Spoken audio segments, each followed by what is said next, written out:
Une fois que vous avez pris l'habitude de travailler avec Adobe Photoshop Elements 11, vous avez la possibilité de personnaliser votre interface de travail.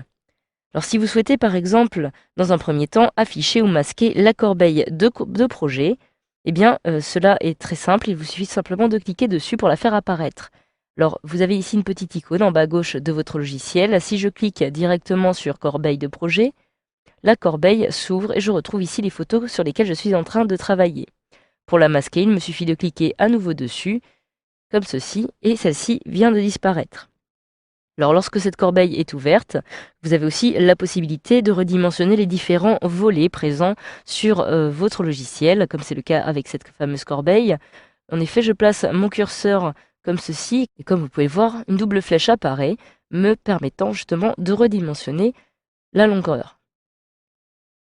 Je place mon curseur dessus, je clique, je maintiens mon clic enfoncé, et je peux ainsi par exemple décider de l'agrandir en me déplaçant vers le haut, ou de la réduire comme ceci. Je peux procéder de la même façon avec le volet de droite, qui regroupe les calques, les effets, les graphiques, etc. En plaçant mon curseur ici, en faisant apparaître la double flèche, je clique et je peux me déplacer comme ceci vers la gauche afin, par exemple, d'agrandir le volet de droite et ainsi de réduire l'interface située sur la gauche. Alors dans ce volet de droite, vous pouvez ainsi retrouver facilement vos calques, vos effets, vos graphiques, tout simplement en cliquant dessus, ou encore vos favoris. Et en ce qui concerne cette petite partie, les plus, si vous cliquez dessus, une petite fenêtre s'affiche et comme vous pouvez le voir, vous retrouvez à l'intérieur différents onglets qui vont contenir différents éléments.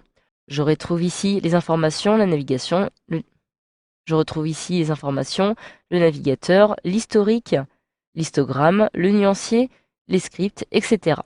Alors, ces onglets, vous avez aussi la possibilité de les modifier. Par exemple, je clique sur ce dernier, je souhaite le faire passer en première position, je maintiens mon clic enfoncé et je peux ainsi le déplacer comme ceci directement en première position à l'aide d'un glisser-déposer. Pour accéder facilement à chacun de ces onglets, il suffit de cliquer dessus afin de faire apparaître leur contenu. Alors ces onglets ont aussi la particularité de pouvoir être sortis justement de cette petite fenêtre afin d'être indépendants. Par exemple, en ce qui concerne justement cet onglet de navigateur, je clique, je maintiens mon clic enfoncé et je peux, comme ceci, par glisser-déposer, le faire sortir directement afin d'obtenir une deuxième fenêtre. Cette deuxième fenêtre, je peux aussi maintenant la placer à nouveau à l'intérieur de la fenêtre de droite. Je clique, je maintiens le clic enfoncé et lorsque la petite barre bleue apparaît, je relâche.